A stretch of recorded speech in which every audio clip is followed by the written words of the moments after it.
Om Jnanatimidandhasya Jnananjana Shalakaya Chakshurunmilitam Yena Tasmai Shri Gurave Namaha. Let us practice Krishna consciousness, praying to Krishna that we may become purified, and dedicate all our activities for the sake of purification, so that we may actually develop pure love of Krishna. Pure love of Krishna means when there's no more sense of I, me and mine, not in the material sense. The I and mine, we think, I am Krishna's and Krishna is mine. That is the proper understanding of I, me and mine. So, any question? What to do if all the body is one diseased place? What to do if the body is all diseased? Anyway, we have to serve Krishna, in sickness or health. In sickness, for the conditioned soul, it's more difficult to serve Krishna. But anyway, we can, as much as we can chant Hare Krishna, call out to Krishna. Krishna, please help me. For one who has got Krishna, for one who is Krishna conscious, sickness can be a blessing from Krishna. You can get the realization how miserable is this material body. So let me be serious about Krishna consciousness. I don't have to get another body in this material body. This is what is called a political question. Something to do, someone is dissatisfied with the temple authorities for some reason. So, I can't answer these questions, because without understanding all the circumstances involved, I can't, how can I comment? All I can say is that all of the bodies should try to cooperate together to serve Krishna in the best possible way. So if anyone has any severe problems with the temple authorities, they should refer to a higher authority. Prabhupada made this system that everyone should work under the temple authorities, which generally shouldn't be too much of a problem. But if for some reason we feel dissatisfied or we think something's wrong, then we can refer to a higher authority, which means the GBC member.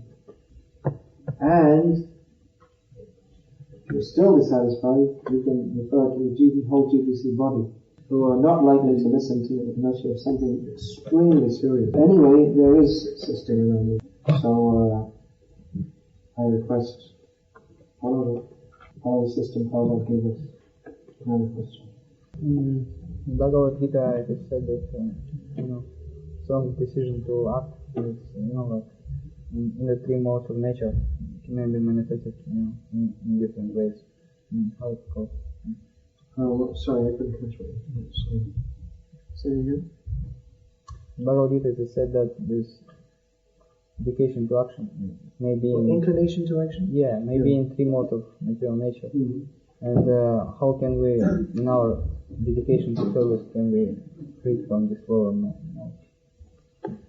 How can we be freed from the three modes of material nature in our activities? This is a very important question. Because as long as we're influenced by the three modes of material nature, we cannot act in pure devotional service. Our goal is to act in pure devotional service.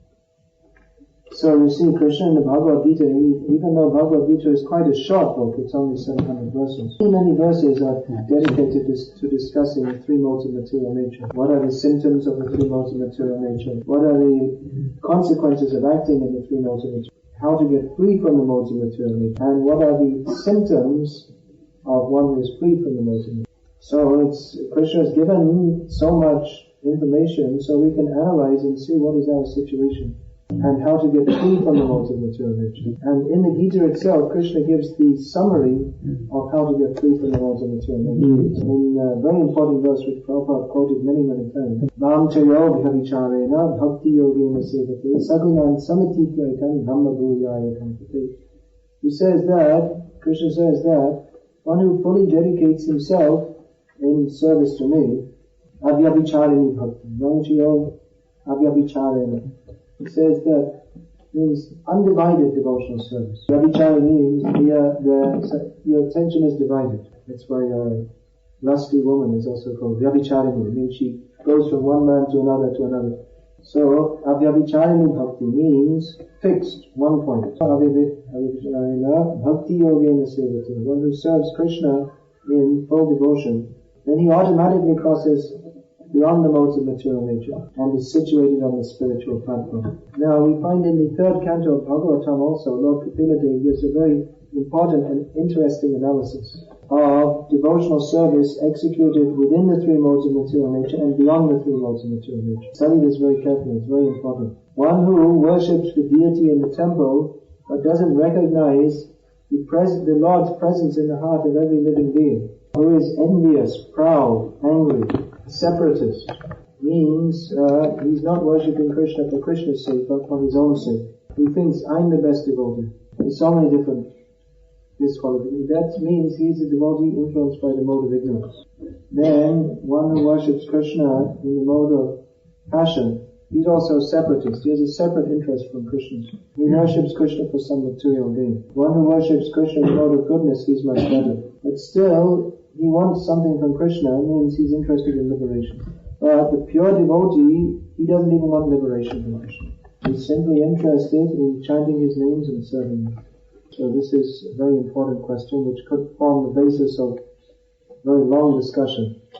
Concisely, the answer is that by engaging in pure devotional service, in other words, if we serve Krishna with a pure motive, then we can cross beyond the modes of material nature. The whole process of Krishna consciousness is meant to bring us to that point. Chanting the holy name, the first effect is that the heart is cleansed. Heart is cleansed means cleansed from the effects of the modes of material. Yes, causeless mercy. Ahaituki kripa. Causeless, well, the opposite of causeless is with a cause. In other words, what kind of person is someone likely to favor? Someone who is very qualified, very well behaved, very cultured. You would expect such a person to become the object of a saintly person's mercy. Such a person is qualified to become a disciple. But if you find people who are dirty, uncultured, uncouth, no interest in spiritual life, badly behaved, mercy is given to such people. That is called causeless mercy. There's no particular reason to give them any mercy except that one feels great kindness for them, great compassion for them. We see this is very prominent in Srila Prabhupada because he went among the most unqualified people to spread Krishna consciousness. Just seeing their very fallen condition, he thought, well, let's preach here. So he made them, pick them up, and although he had no qualification, he made them qualified. Chaitanya Mahaprabhu's mercy, his movement, to spread Krishna consciousness, the highest teachings, among all classes of people, even down to the most unqualified. That's why people in India are sometimes surprised that they may be coming from very good, nice Brahmin families, even traditional Vaishnava families. They're surprised how serious the Western devotees are about Krishna consciousness. What is our background? Born in a very prestigious, pure family. And what is your background? Don't like to discuss too much. But you see, people coming from Russia, America, Japan, chanting Hare Krishna very seriously, following the rules and regulations of devotional service very seriously, preaching very seriously. Don't like to hear any nonsense thing. Don't like to go to cinemas and watch TV. Very serious to spend 24 hours a day engaged in Krishna service. So Indian people are surprised. They're getting some inspiration. That thing which we were giving up, that these people, they're taking it up. How is it possible? They're surprised. The answer is causelessness. Any other question? They said that there are 9 parts of devotional service, but how can you say that one should be engaged, but how neophyte can, for example, perform 9? No.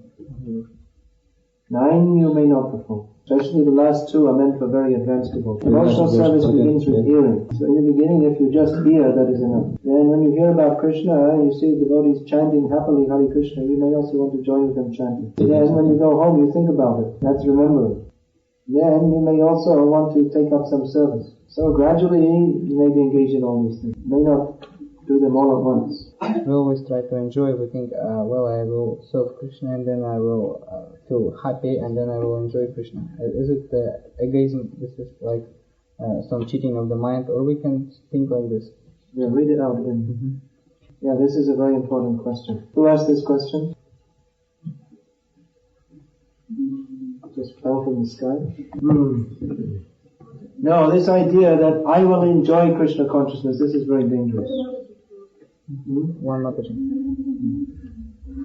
This idea that I will enjoy Krishna consciousness is very dangerous. Naturally, Krishna consciousness is very enjoyable. And we encourage everybody to be happy in Krishna consciousness. In fact, one of Prabhupada's instructions is chant Hare Krishna and be happy. So that's one of Prabhupada's instructions. You're supposed to be happy. You're not allowed to be unhappy. It's against the rules. But how to be happy? By desiring Krishna's happiness. Those who think that I will enjoy Krishna consciousness, they are sahajiyas. I have much experience on this. Spent many years in Bengal, which is full of sahajiyas. So their idea is that we'll do kirtan, and we'll bring the best, they have professional kirtan groups who play madanga, really intricate beats, very expert, play the kartals and dance, and make a big show of devotion. Just like here in the Western countries, they have rock groups which go town to town, doing monkey concerts. That's what Prabhupada said. They're like monkeys. So, they have professional kirtan groups in Bengal, and they make a big show of it. As if they're experiencing great pain of separation in their heart. But actually they're just feeling great pain of separation from bidi, smoking, cigarette. They have 2 hours, they have 2-hour session, then another group comes. So, if the other group is late, after the 2 hours is finished, they'll just be standing there, Hare Krishna, just in frustration. Because their 2 hours is finished, but they have to go on. Sometimes the other group comes late because they have to put in all their costumes and makeup and all. It's a big show. I've seen this. I'm not just making up a story. Я видел, это не просто какая-то выдуманная история. It's going on now. Прямо сейчас происходит. In many villages and towns of Во многих деревнях и городах Бенгалии. So the other group will come and the other group will be angry with them. Why are you late? Then they'll go out the back and immediately, and foolish people are there waiting to serve them cigarettes, bidis. We want to serve the Vaishnavas by providing them with cigarettes. And then the group, they'll be doing their performance.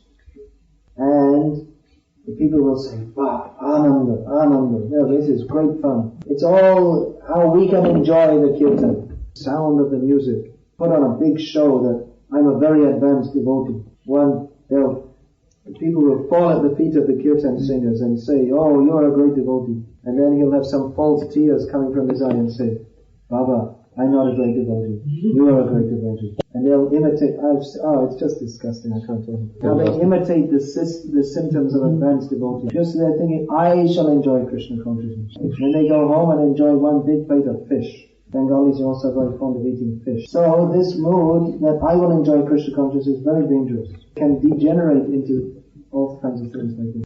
Of course, not so much. Another kind of sahaja is that, we're devotees of Krishna. Krishna has Ras Leela. I shall also have Ras Leela. Let me find out some gopis. So we have to be very, very careful. We mood that I will enjoy Krishna consciousness. Very dangerous. Our only mood should be how to serve Krishna without any personal desire.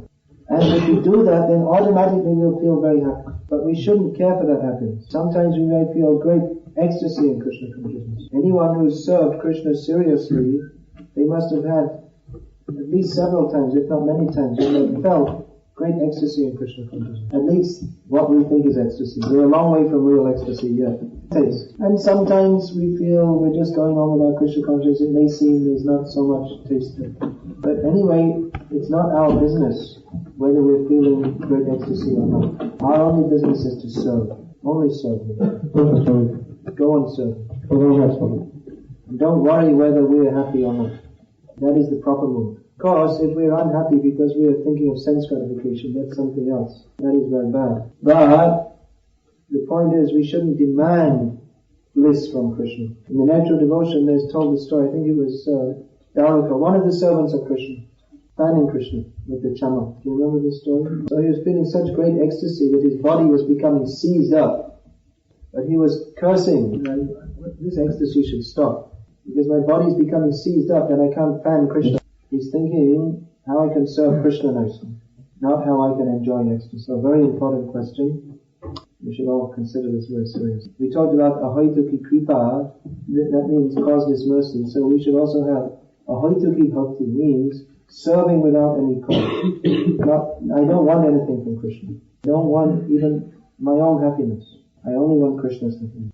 If he was not following the regulative principles, and should he say about this to the authorities, or he should just try to, by his own endeavors to rectify himself. If he will just don't speak about this to anybody, is it like cheating? Once someone's fallen from following regulated principles, it's usually very difficult to get back onto the proper platform. Not fully. But it is possible if one is sincere with some help. So help is required, but one should consult with someone who he intimately trusts. Best to consult with your spiritual master. And actually, in another sense, it's not that difficult to overcome. You just stop breaking the regulated principles. That's it. Take the decision and start to follow. How to understand? Sometimes you try to somehow, like you think that you are trying to serve more concentrated, like with bigger concentration, but actually maybe you create some like new barriers in your service. How to understand what is the real? When we try to serve Krishna more and more, Maya will try to stop us more and more. If we remain on a very weak level, then Maya will keep us satisfied at a very weak level. There are many devotees who are going along at a very low level of devotional service. They are complacent. They think everything's okay. I chant 1 round a week. And I follow 1.5 regulated principles. And I love Krishna in my heart. And everything is wonderful. So, if you want to be in Maya, then Maya will say, yes, you're a very nice devotee. You're a very advanced devotee. You read all these stories of Radha and Krishna's Leelas, in between breaking all the regulated principles. So, you're a very advanced devotee. If you really want to become advanced, it means declaring war on Maya. So don't think that Maya is going to humbly surrender. Maya will bring so many obstacles. You have to cross them by taking the Jnanasena, the sword of knowledge. Taking the sword of knowledge, that means we don't just hold it in our hand, but we use that sword to cut the attachments. Fight with Maya. Fight with Maya means we're not competent to fight by ourselves. Taking help from the Supreme Personality of Godhead, Tuttavala, Krishna and Balaram, then we can get strength to cross over Maya. Don't expect an easy path. Don't think I'll just sit and someone will come and fan me, and then I'll chant Hare Krishna for 3 days and an airplane will come from Vaikuntha and take me back. Expect many difficulties. Welcome them. They are the stepping stones by which we can cross over the ocean of ignorance and go back to Krishna. When you cross over one difficulty, you'll find another difficulty. But then the difficulty you overcome before, that seems like a very small thing. So one will come after another, after another, after another. Just like in the Mahabharata, it states that fighters, they can fight with 10,000 soldiers. Fight with one, there's another. And another, and another, and another. Even many may be attacking you. And then ultimately they all get killed and you're victorious. Hare Krishna. Jai Shri Shri Holiness. That devotee who asked that question, he has difficulty with distributing books and this and that. Whoever it is must speak English because he wrote it out in English. Maybe I can see him. All glories to Shri Shri Gaura Ki.